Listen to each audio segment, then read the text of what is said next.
अल्लाहुम्मा सल्लि अला सय्यिदिना व मौलाना मुहम्मदिन व अला आलि सय्यिदिना व मौलाना मुहम्मदिन व अस्हाबि सय्यिदिना व मौलाना मुहम्मदिन व बारिक वसल्लम सल्लि अलैहि। तो इमाम अली मकाम अलैहिस्सलाम की जो शहादत थी वो मशहूद बिन नबी थी, और हज़रत उम्मे सलमा रदियल्लाहु ताला अन्हा और हज़रत इब्ने अब्बास रदियल्लाहु ताला अन्हु से भी रिवायत है कि उम्मे सलमा फरमाती है, मैंने ख्वाब में देखा कि हुजूर सल्लल्लाहु अलैहि वसल्लम के बाल मुबारक परागंदा है और मगमूम है। तो वजह पूछी तो आपने बताया कि मेरे शहजादे को मैदान करबला में शहीद कर दिया गया। तो जब आपने ख्वाब देखा तो जब वक़्त उसको देखा गया तो ख्वाब का वक़्त वही था कि जिस वक़्त इमाम अली मकाम को शहीद कर दिया गया, और जो आपको उम्मे सलमा रदी अल्लाह ताला अन्हा को हुजूर अलैहिस्सलाम ने मिट्टी अता की थी कि जब ये मिट्टी खून में बदल जाए तो समझ लेना कि इमाम हुसैन अलैहिस्सलाम को शहीद कर दिया गया। तो वो आप फरमाती हैं कि उस दिन वो मिट्टी खून में तब्दील होगी। और ऐसे ही हज़रत इब्ने अब्बास रदी अल्लाह ताला अन्हु ने भी हुजूर सल्लल्लाहु अलैहि वसल्लम को ख्वाब मुबारक में देखा कि हुजूर अलैहिस्सलातु वस्सलाम इरशाद फरमाते हैं कि आज पूरा दिन सुबह से शाम तक शुहदाए करबला के खून को, जो आपके पास बोतल थी, उस बोतल में मैं शुहदाए करबला के खून को जमा फरमाता रहा। मिशकात शरीफ मनाकिब अहले बैत खसाइसुल कुबरा के अंदर, दलाइलुन नबुवा के अंदर ये हदीस मुबारक मौजूद, और मुस्नद अहमद बिन हम्बल के अंदर कुछ रिवायात मौजूद हैं। और आपकी शहादत मशहूद बिन नबी सल्लल्लाहु अलैहि वसल्लम, ये थी गम की कैफियत या रोना। और फिर है कि इमाम अली मकाम की शहादत के बाद मगमूमियत या रोना, तो इसमें इमाम जलालुद्दीन सयूती रहमतुल्लाह ताला अलैह ने तमाम किताबों से उन रिवायात को जमा फरमा दिया, और जिसमें इमाम बहकी और इमाम अबू नुईम रहमहुल्लाह इनसे रिवायत, इनकी रिवायत को आप बयान करते हैं कि जब इमाम हुसैन अलैहिस्सलाम शहीद हुए तो आसमान से खून बरसा। और ये बुसरा अज़दिया इस हदीस मुबारक को रिवायत करते हैं, और आप फरमाते हैं कि जब हमने सुबह की तो हमारे खेमे, हमारे मिशकीज़े, हमारे बर्तन और हर चीज खून के साथ भरी हुई थी। अल्लाह अकबर। तो ये जैसे आयत करीमा फमा बक़त अलैहिमुस समाउ वल अर्द, जब मोमिन पर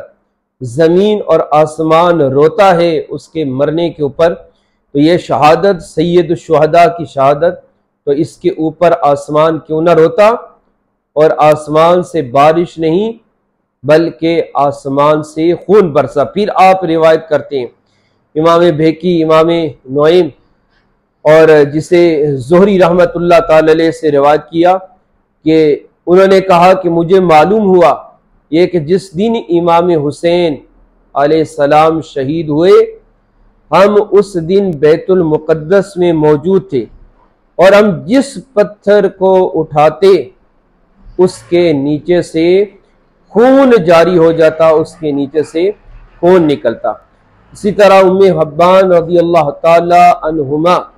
से रिवायत है कि उन्होंने जिस दिन इमाम हुसैन अलैहिस्सलाम शहीद हुए तो हम पर 3 रातें जो है और 3 दिन वो अंधेरी छाई रही, और हम में से किसी ने भी अपने ज़ाफ़रान को हाथ न लगाया। जो ज़ाफ़रान को चेहरे पर लगाता उसका चेहरा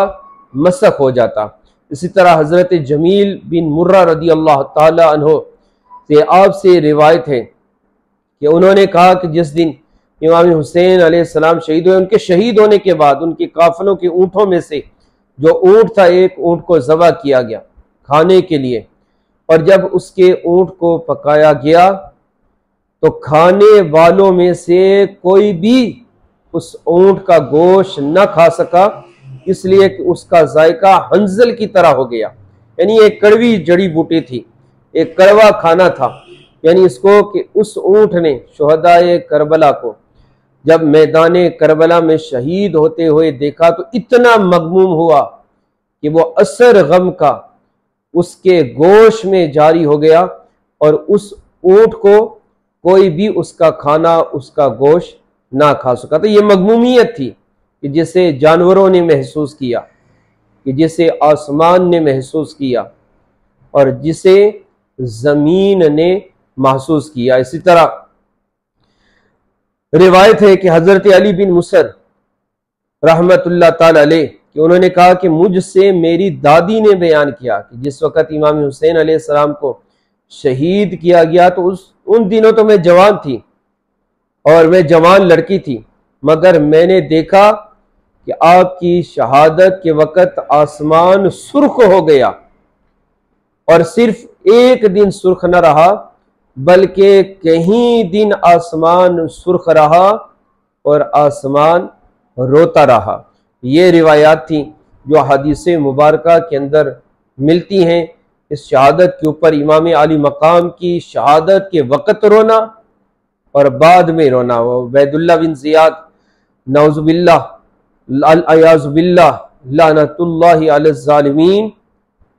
इमाम हुसैन अलैहिस्सलाम के सर मुबारक को सामने रखकर जब छड़ी से खेल रहा था, अपने चेहरे मुबारक पर, आपके दंदान मुबारक पर लगा रहा था, हज़रत ज़ैद बिन अरकम रदी अल्लाह ताला अन्हु, ये बूढ़े साहबी हो चुके थे,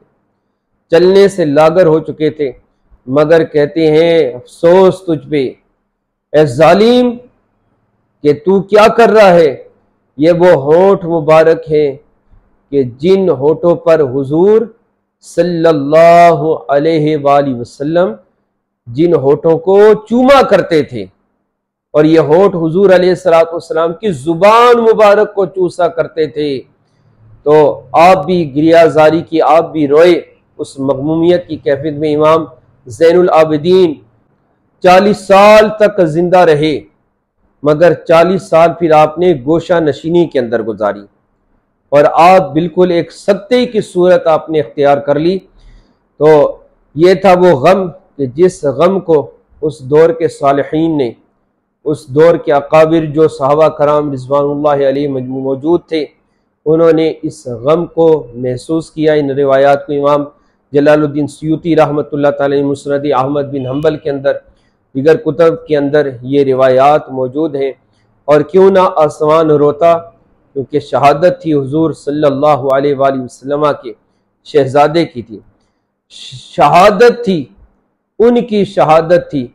कि जिन्हें हुजूर सल्लल्लाहु अलैहि वसल्लम ने फरमाया था कि ये मेरे फूल है, उस फूल को कुचल दिया गया। और क्यों ना आसमान रोता,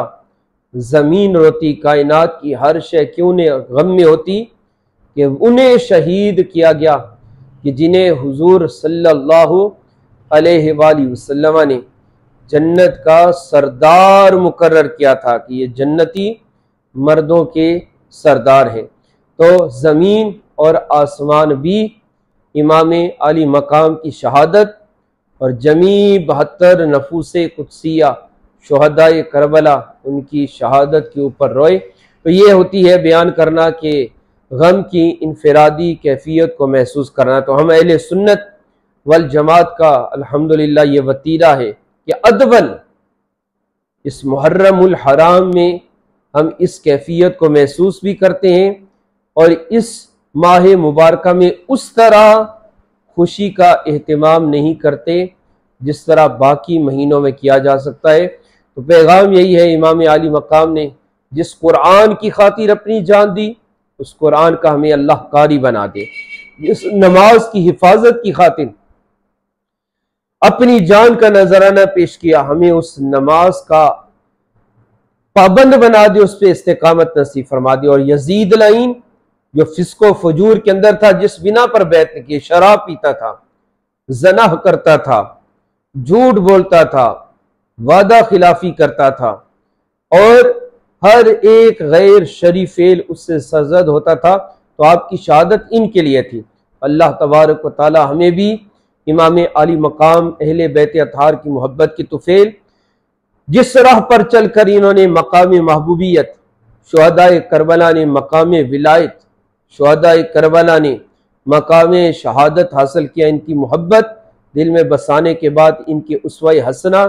इनकी सीरत मुताहरा पर हमें चलने की तौफीक नसीब फरमाए। और बिलखुसूस जो हुज़ूर अलैहिस्सलाम ने इरशाद फरमाया कि इन दोनों को थामो, मेरी अहले बैत को और कुरान मजीद को अल्लाह तबारक व तआला अहले बैत की मोहब्बत भी नसीब फरमाए और कुरान मजीद के साथ वाबस्तगी भी हमें नसीब फरमाए, तो हम दोनों से बहुत दूर हो चुके हैं। अल्लाह रब्बुल इज़्ज़त अमल की तौफीक नसीब फरमाए।